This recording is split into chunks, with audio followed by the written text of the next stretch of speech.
দেশে মাছের অন্যতম বৃহৎ পাইকারি বাজার চট্টগ্রামের এই ফিশারি ঘাট, যেখানে সামুদ্রিক মাছ, মিঠা পানির মাছের পাশাপাশি ভারত, মিয়ানমার সহ মধ্যপ্রাচ্য থেকে আমদানি করা মাছ কিন্তু বিক্রি হয়।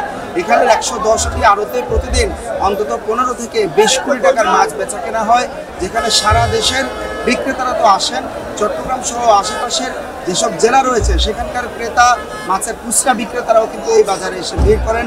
আমরা দেখছি যে 65 দিনের যে নিষেধাজ্ঞা ছিল সেটি শেষ হওয়ার পরও কিন্তু বৈরী আবহাওয়ার কারণে সাগরে যেতে পারছে না যে কাঠের ট্রলার কিংবা বড় বড় বোটগুলো। গত 2-3 দিন ধরে কিন্তু সাগর বেশ উত্তাল এবং 3 নম্বর সতর্ক সংকেত চলছে। চট্টগ্রামের যে বৃহৎ উপকূল বঙ্গোপসাগরের, বিশেষ করে কক্সবাজার থেকে একেবারে মিরসরাই পার হয়ে ভোলা, হাতিয়া পর্যন্ত যে উপকূল, সেখানে কিন্তু হাজার হাজার জেলে মাছ ধরেন এবং এই ফিশারি ঘাটে নিয়ে আসেন।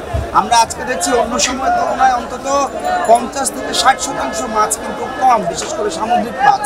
সে কারণে মাছের দাম বেড়েছে এবং কেজিতে অন্তত 20 থেকে 30 টাকা বাড়তি সামুদ্রিক মাছের। দু একটি ট্রলার কিন্তু এই বৈরী আবহাওয়া উপেক্ষা করেই যাচ্ছেন, কারণ তারা প্রায় 65 দিন বসেছিলেন।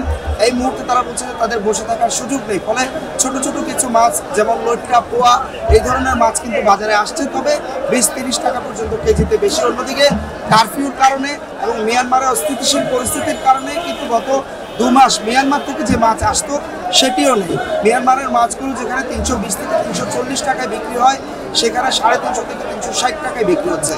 অন্যদিকে সারা দেশ থেকে যেসব গাড়ি আসে পণ্য মাছবাহী, সেই গাড়িগুলোর ভাড়া কিন্তু 10-20 হাজার টাকা বেড়ে গিয়েছে এবং তারও প্রভাব পড়েছে মাছের বাজারে। অর্থাৎ মাছের যেমন সরবরাহ কম, তেমনি দামও কিন্তু এখনো পর্যন্ত আমরা বেশি দেখছি। তবে আবহাওয়া যদি ঠিক হয়, অর্থাৎ বৈরী আবহাওয়া দূর হলে অনেকেই আবার সাগরে যাবেন, সেক্ষেত্রে সামুদ্রিক মাছের সরবরাহ বাড়লে কিন্তু সব ধরনের মাছের দামই বাজারে কমবে।